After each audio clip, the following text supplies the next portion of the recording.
Jesus is probably the most recognizable and famous person in all of history. Who hasn't heard of the name Jesus, the person of man from Galilee, who changed the world, or at least many aspects of the world? Who was he before he was so famous? Who was he? What did he do? Where did he live? What was his family life like? What kind of his religious community was he part of? These are all questions that the Bible gives us hints of, but only gives us a little bit of information. We often have to look to archaeology and historians to fill out the picture of who Jesus was in history. So, one of the first things that we learn is that Jesus is of Nazareth. Nazareth, we don't know much of the community from the Bible again. We know that John records that Nathanael has a very negative perspective when he questions, can anything good come from Nazareth? But also, we're a little bit puzzled in regards to historians because Josephus here, when he lists all of the Galilean communities in Galilee, he fails to mention Nazareth, which left many historians question if the community even existed. Fortunately, we have archaeologists who changed that question because they've actually dug up the site, and it seems like we do have information about this small community. It has roughly about 50 foundations that they've discovered so far. So the estimation is that Nazareth had a community of about 300 to 400 people at tops. So it was a fairly small community, and chances are very high that Jesus would have known everybody who lived in that community, and most of them would have known him too. The community of Nazareth, at least the archaeological digging that they've done, is on a hillside. And the name Nazareth in Hebrew means branch. So it may have alluded to the hillside had many branches on the community that sprang up out of it.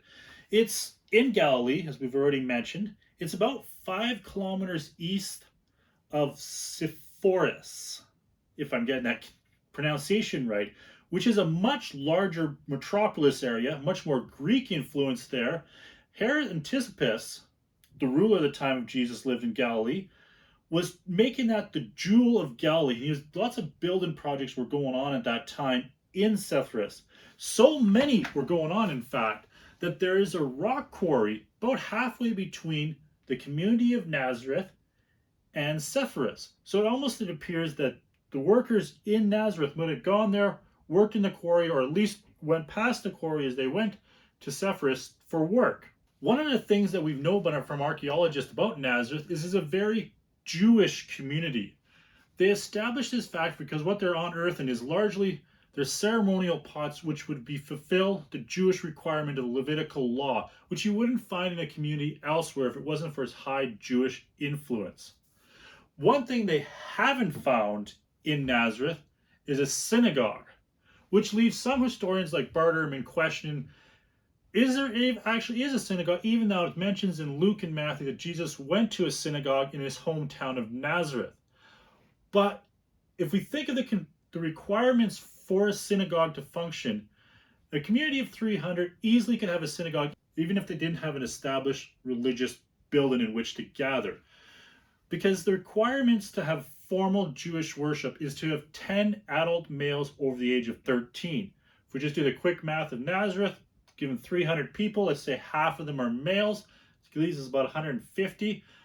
But at that time, the demographics were often younger kids. So even if we only have 30 males in the community of Nazareth, it would be more than enough people to have a synagogue established in which they could worship.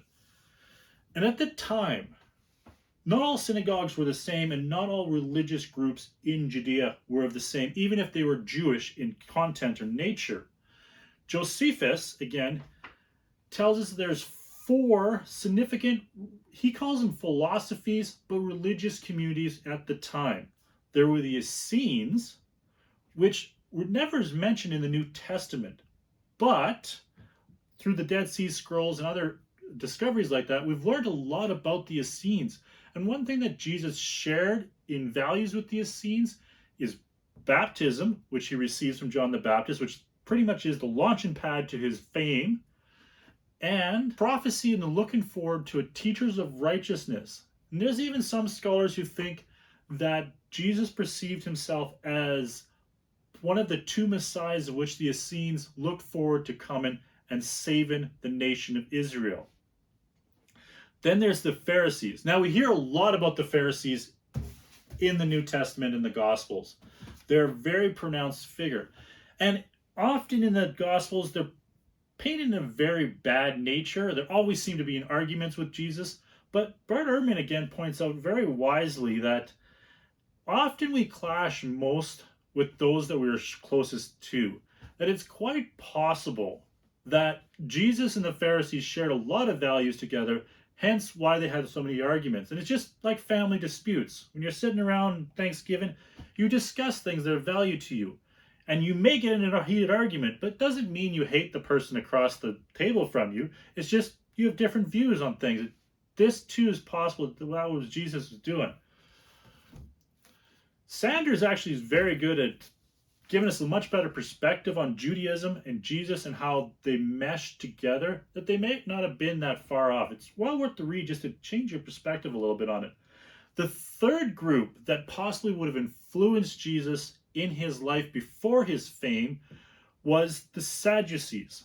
We hear a little bit of them in the Gospels, but they're much more a Jerusalem aristocratic community who are seeking to cooperate with the Romans, but to keep the cult worship of Yahweh in the temple, the sacrifice, which they're highly involved in. They don't seem to, Jesus doesn't share as many values with them, and one thing that he clashes with them is Jesus has a hope of the resurrection, which the Sadducees don't see that happening. And a fourth group that Josephus thinks is significant is the Zealots. Again, possibly one of Jesus' disciples was a zealot, but otherwise we hear very little about the Zealots in the Bible. And it's possible because they happened much more in Josephus' lifetime and leading up to the Great Rebellion and the destruction of the temple in Jerusalem in 70 AD, so after the time of Jesus. We all got to eat and we all go to work to eat. Jesus was no different.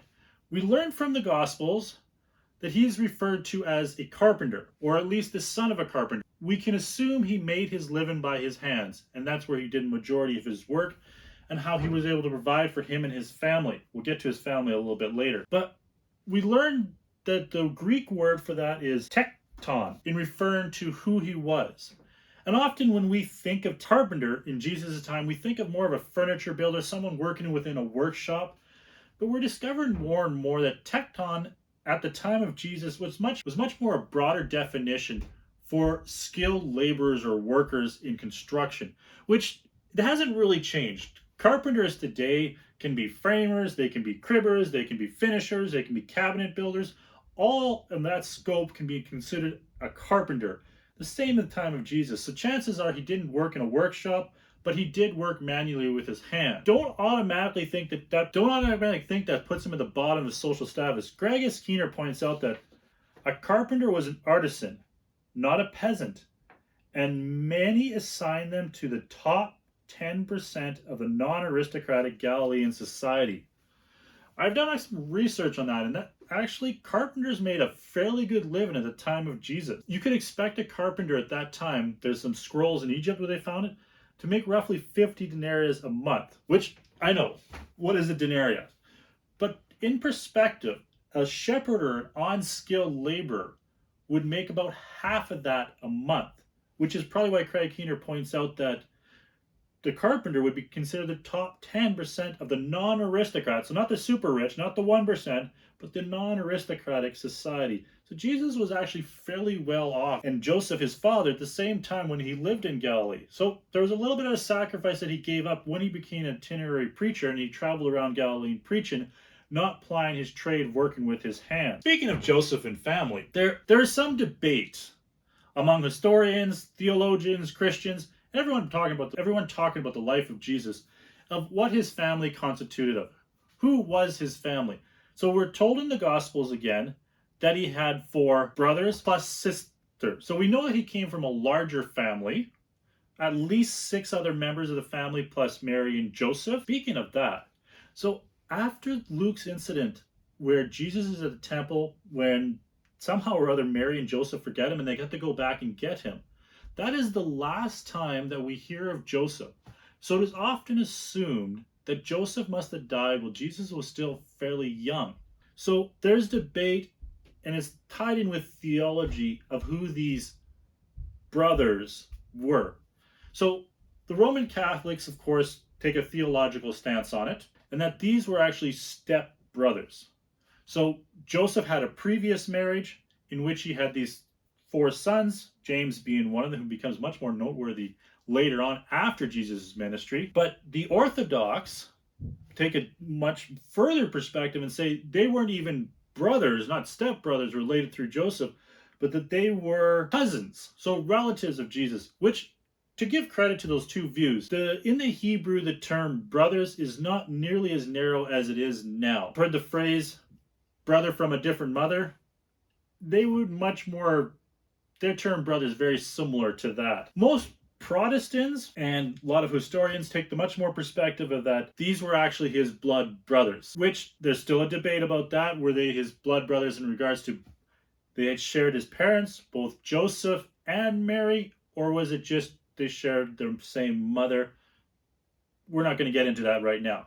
But we know that Jesus came from a large family, had a significant role in the family, in so much that later on when his ministry starts taking off, Mary and his brothers go after to seek him out, to kind of rein him in because they're afraid of what's happening in his ministry and what's happening to Jesus in particular in that ministry. So that's something interesting to keep in mind, that Jesus may have had a good relationship with his family, but there was tension within that family context. It's recorded in the Gospel of John as Jesus is up on the cross, he turns to his beloved disciple, whoever that might be, and asks him to look after his mother. So we could probably assume, if we take the idea that Jesus was one of the oldest in the family, that after Joseph has died, he had played a key role in providing for that family. So Mary and his brothers and his sisters' lives were probably greatly impacted when Jesus decided to go down to the Jordan River to be baptized, and he gave up his job. So it's more than just Jesus that is making this sacrifice. Maybe that's what prompted them to go like, we need to go talk some sense into our breadwinner family. Lastly, I don't know if you've noticed, but there is no mention of a wife for Jesus, which at 30 years of age is actually kind of scandalous. Many of the Jews at that time of Jesus' life and society took the blessing of Abraham very seriously, that your descendants will be as numerous as the stars. They could connect 1 plus 1. They knew what the math was, that if Abraham was going to have many descendants, they need to marry young and have lots of children. Just like Joseph did, having at least 7, that he was very fruitful and he multiplied. It was almost expected at that time of Jesus' culture that by about age 20, that a man would take his wife. And it's kind of intriguing that Jesus doesn't. The Talmud, which comes a little bit later, actually goes further and says that a man should marry by 18. Either one. By the time Jesus is 30, people are probably asking, why are you not getting married?